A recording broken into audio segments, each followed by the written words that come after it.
Hallo ihr Lieben, wir haben hier schon das erste Signal bei der Schatzsuche mit dem Xpedeus 2 von abenteuer-schatzsuche.de auf meinem Kanal Sonnel die Waldfee. Mein Name ist Flo, ein 72er Signal, ziemlich konstant, ziemlich laut und wir gucken gleich mal, was das ist. Jetzt kommt erstmal das kurze Intro für euch und wir sehen uns dann gleich wieder und graben das mal aus.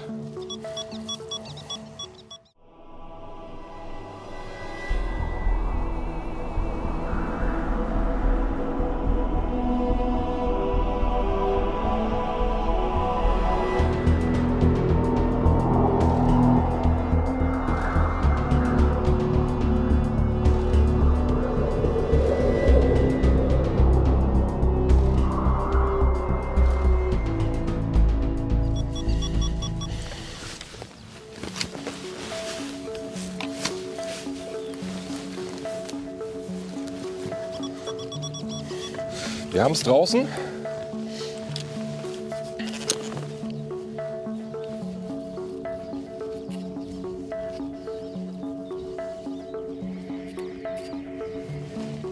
Ja, oder? Raus, ne? Es ist eine Plombe auf jeden Fall, aber leider eine Plombe, auf der man nichts mehr erkennen kann. Schade, komplett blank. Das nächste Signal ist ein ganz schwaches 81-82er Signal. Kriegt er gerade so rein. Bin ich mal gespannt. Scheint auf jeden Fall tiefer zu liegen. Und der Leitwert ist eigentlich auch ganz gut.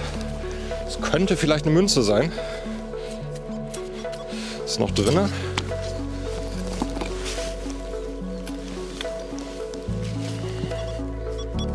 Okay, wir haben es draußen. Der Moment der Wahrheit.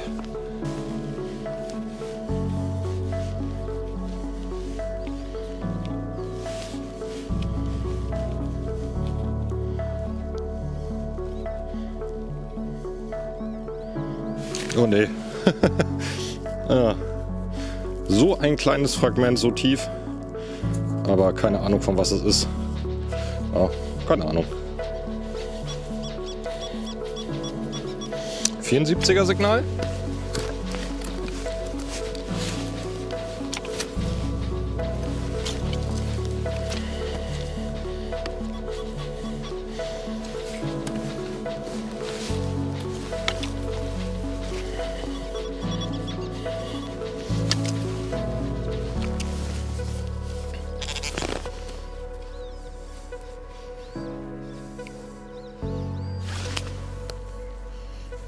Und es ist die erste Münze. Ja, es ist die erste Münze.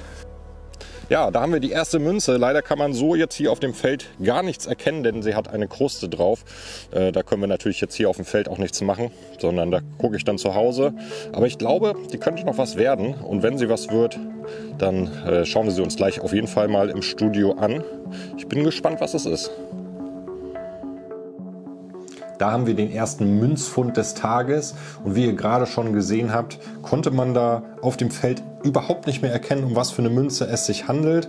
Ich habe mich dann für eine mechanische Reinigung entschlossen und bin dann auch dabei geblieben. Es handelt sich tatsächlich um eine Silbermünze, wir schauen mal eben drauf, und zwar ein Mariengroschen von 1769. Klasse Mensch, erster Fund, gleich eine Silbermünze und ich drehe sie euch auch nochmal um.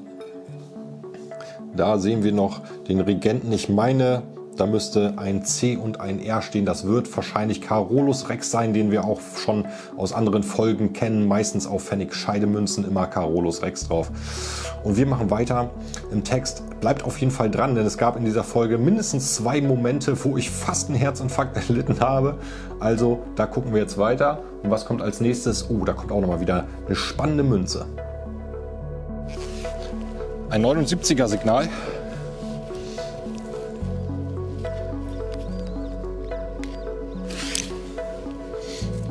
Ja, es scheint mir ein halbrunder Knopf zu sein. Gucken wir weiter.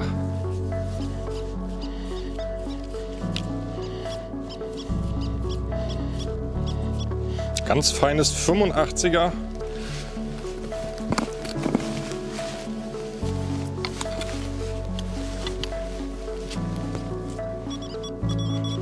Wir haben es schon draußen. Da bin ich mal gespannt wieder.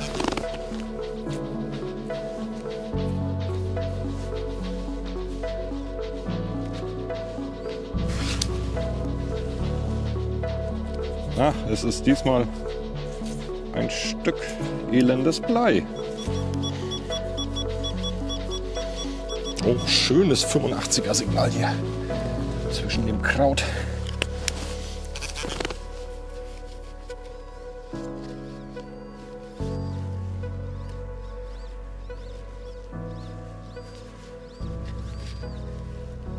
Oh nee. Oder? Nee. Oder? Okay, jetzt weiß ich selber nicht. Ah nee, das ist irgendein umgebogener Schrott. Oh, das klingt auch schön. 76. Gar nicht so tief, glaube ich.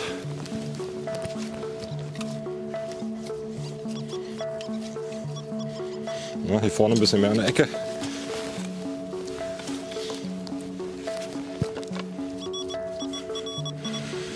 Okay, wir haben es draußen. Wo ist es?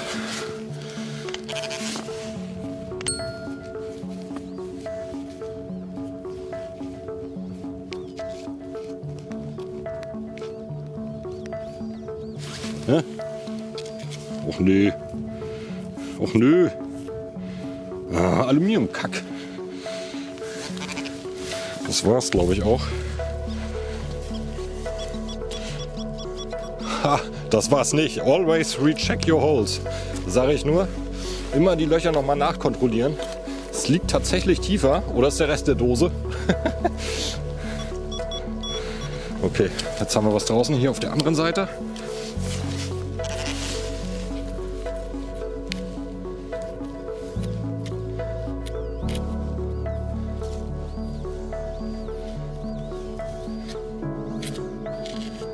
Oh, tatsächlich. Tatsächlich ist es der Rest der Dose.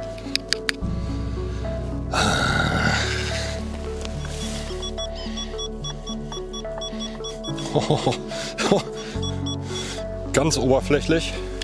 83er Leitwert. Ich glaube, da reicht es, wenn wir mit dem Pinpointer gucken.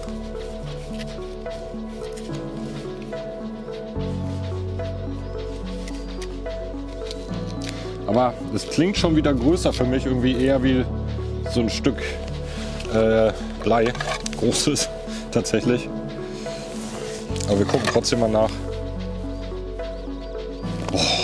Oh, oh, ey, Leute. Moment. Guckt euch das mal bitte an, das ist doch Verarschung hier. Alter, was habe ich gerade für einen Herzinfarkt gekriegt? Das ist nur so ein doofer Ring von einer Flasche in Gold. Und ich dachte schon, jetzt habe ich einen Goldring gefunden. Ah, Müll. Ah. Naja, gucken wir mal, was als nächstes kommt. Wir haben die nächste Münze. Und ich weiß nicht, ob es vielleicht tatsächlich französisch ist oder so. Wir haben auf der einen Seite, meine ich, 3 Fleur de Lis, die man noch sehen kann. Die Münze ist insgesamt ziemlich blank. Und auf der anderen Seite haben wir auf jeden Fall ein Konterfei von irgendjemandem, irgendeinem Herrscher wahrscheinlich. Und ein bisschen Umschrift kann man oben rüber noch erkennen. Unten ist sie auch ziemlich platt schon. Aber ich reinige sie mal ein bisschen. Und dann gucken wir uns gleich mal im Studio an, ob wir da vielleicht noch rauskriegen, was für eine Münze das ist. Spannender Fund auf jeden Fall. Ja, nächster Fund, eine ganz interessante Münze hier, wo ich schon sagte, Mensch, sind da 3 Fleur de Lis drauf? Kann sich vielleicht um eine französische Münze handeln?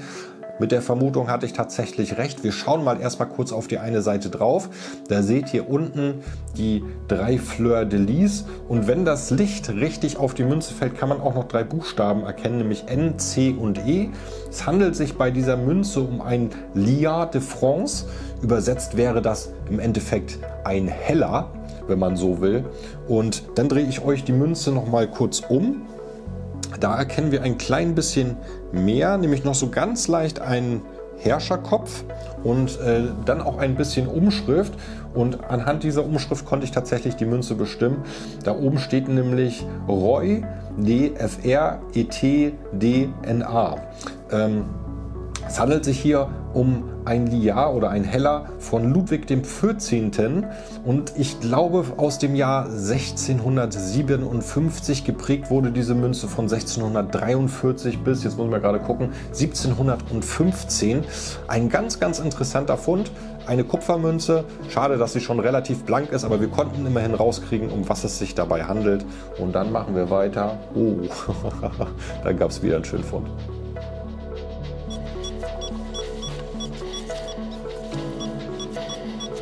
Oh, ein 90er Signal hier am Feldweg. Da bin ich ja grundsätzlich erstmal ein bisschen skeptisch. Boah, das ist laut, das liegt oberflächlich. Da gucken wir mal zusammen.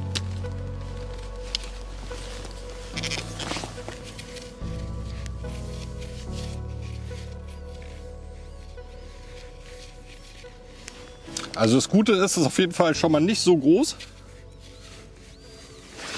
Ich sehe was.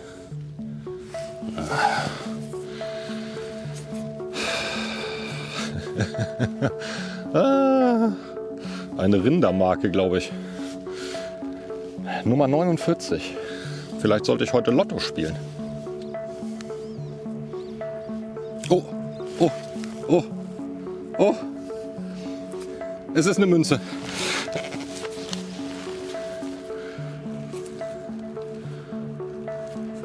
Es ist eine Silbermünze. Oh, geil. Ja, aber sie ist schon sehr ramponiert auf der einen Seite. Ich glaube, es sind 4 Pfennig.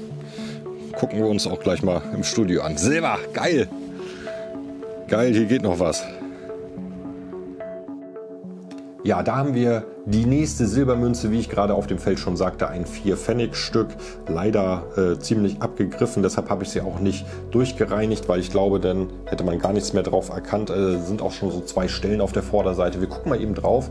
Es handelt sich, wie gesagt, um 4 Pfennig. Ich glaube, von 1797. So richtig gut erkennen kann man es leider nicht mehr. Und dann drehe ich euch die Münze nochmal um. Hinten sehen wir auch noch so ganz leicht wieder den Herrscher noch mit der Krone. Und ich glaube, wir sehen hier auch wieder C und R für Carolus Rex, einer der gängigen Herrscher da bei mir anscheinend auf dem Acker, der da immer seine Münzen hingekippt hat, damit ich sie irgendwann wieder finden kann. Und dann machen wir weiter mit der nächsten Münze.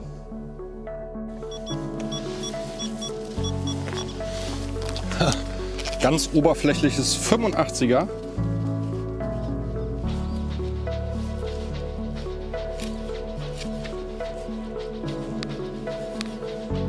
Oh, es ist schon wieder rund. Ja, es ist die nächste Münze. Ziemlich groß, aber leider auch wieder ziemlich verkrustet. Ja, mal gucken, ob wir da bei der Reinigung was rausbekommen. Ziemlich große Kupfermünze auf jeden Fall. Wenn sie was wird, sehen wir uns gleich im Studio. Sehr geil. Nächste Münze. Ja, wie ihr seht ihr nichts. Diese Münze war leider eine Münzleiche, nach der Reinigung auch nichts mehr drauf zu erkennen gewesen. Deshalb machen wir weiter mit den nächsten Funden. Und dann gab es wieder noch einen Fund, wo ich dachte so, oh Gott, ist es die nächste Nadel?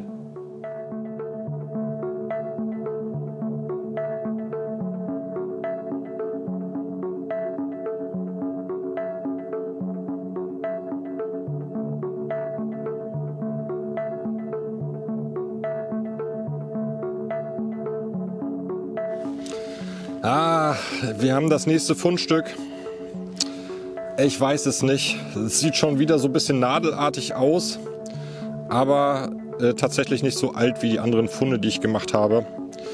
Von daher könnte ich mir auch vorstellen, dass es irgendwie was anderes ist auf jeden Fall. Ich gucke mal in der Literatur nach, messe es mal ein. Aber ich glaube, es ist keine Nadel. Ich glaube, es ist irgendwas anderes. Da ist mir doch kurz das Herz in die Hose gerutscht und ich dachte schon, jetzt habe ich hier das nächste Nadelfragment finden können. aber das Stück ist mir so ein bisschen zu gleichmäßig gearbeitet tatsächlich dafür. Deshalb halte ich es eigentlich für nicht ganz so alt. Ich habe aber auch keine Idee, was es sein könnte. Wir schauen mal kurz zusammen drauf. Vielleicht hat einer von euch eine Idee. Vielleicht ist es ja doch alt und ich irre mich. Dann gerne mal in die Kommentare schreiben. Und dann machen wir weiter. Oh, dann gab es noch wieder ein schönes Relikt.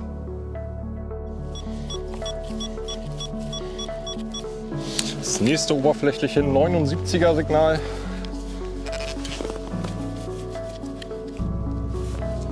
Da haben wir was.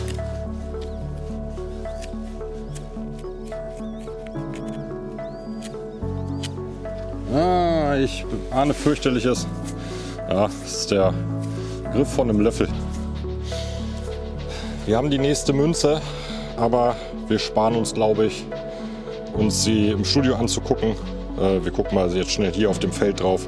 Es handelt sich um einen kleinen Scherf. Ja, aber auch nicht mehr in so einem tollen Zustand. Von daher sparen wir uns das Angucken im Studio. Einmal hier schnell gezeigt. Ganz oberflächliches 75er Signal nochmal. Sehen tue ich noch nichts.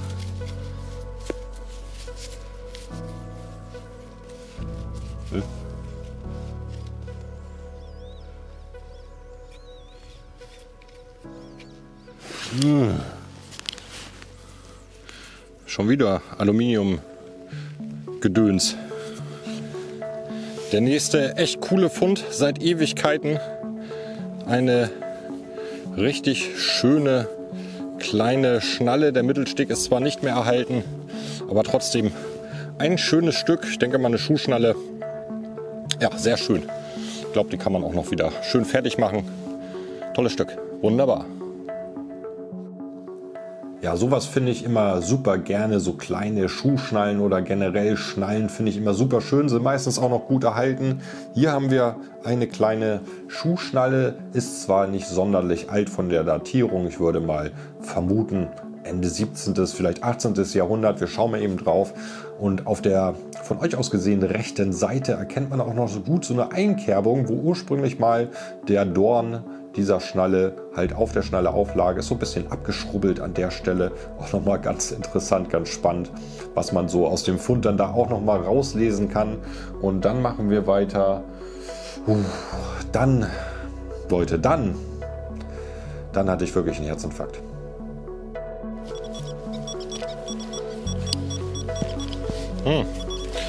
Oberflächliches 58er Signal.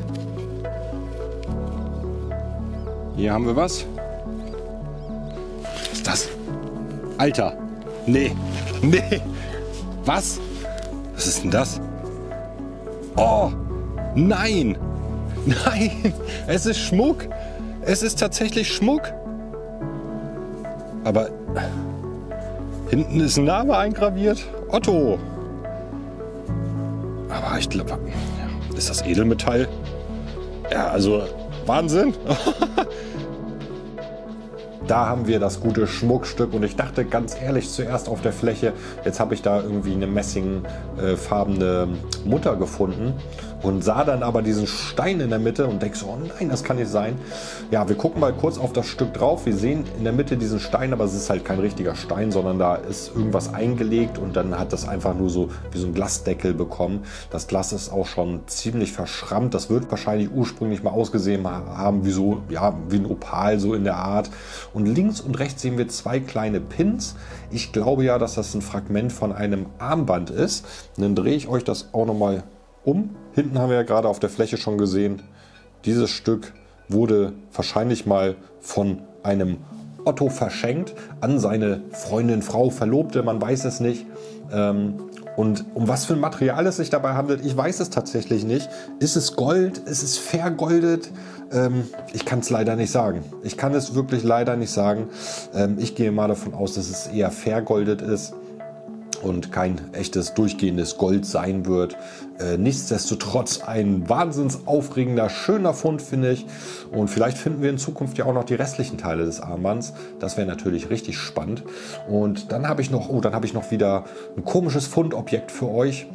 Bin ich mir nicht sicher, um was es sich handelt. Vielleicht könnt ihr helfen. Boah, schaut euch mal das Stück hier an. Ich weiß nicht genau, was es ist. Sieht fast aus wie so von so einer kleinen Mistgabel. Aber ich könnte mir vorstellen, dass das vielleicht auch irgendwie ein Teil von einer Parierstange, von einem Dolch oder sowas ist vielleicht. Ich habe keine Ahnung. Interessantes Stück auf jeden Fall. Das gucken wir uns gleich mal im Studio an. Vielleicht hat einer von euch eine Idee. Da haben wir es stehen, das nächste komische Fundstück, wo ich zuerst sagte, so Teil einer Mistgabel, ist natürlich nicht richtig. So ein Quatsch. Ich dachte dann schon, vielleicht irgendwie von einem Reitsporn, dafür finde ich es aber zu filigran und auch diese Spitze zu klein, damit hätte man das Pferd wahrscheinlich dann verletzt tatsächlich. Wir gucken mal eben kurz drauf. Ich glaube, die Form ist tatsächlich so, wie es ursprünglich auch mal war, also es ist jetzt nicht verbogen irgendwie nachträglich. Und gegenüber von dieser Spitze, da wird das Stück mal irgendwo befestigt gewesen sein, weil da sehen wir einen Bruchpunkt. Wenn ihr eine Idee zu diesem Objekt habt, dann schreibt es mir gerne in die Kommentare. Freue ich mich sehr über eure Hilfe. Ich bedanke mich auf jeden Fall fürs Ansehen. Ich hoffe, die Folge hat euch gefallen. Dann vergesst nicht, mir ein Like dazulassen. Abonniert gerne den Kanal Sonnel die Waldfee, wenn ihr es bis jetzt noch nicht getan habt. Hier verlinke ich euch nochmal 2 weitere Videos. Schaut sie gerne an, wenn ihr sie noch nicht kennt. Grüße gehen nochmal an meinen Sponsor abenteuer-schatzsuche.de. Ich sage nochmal danke fürs Ansehen und bis zur nächsten Folge.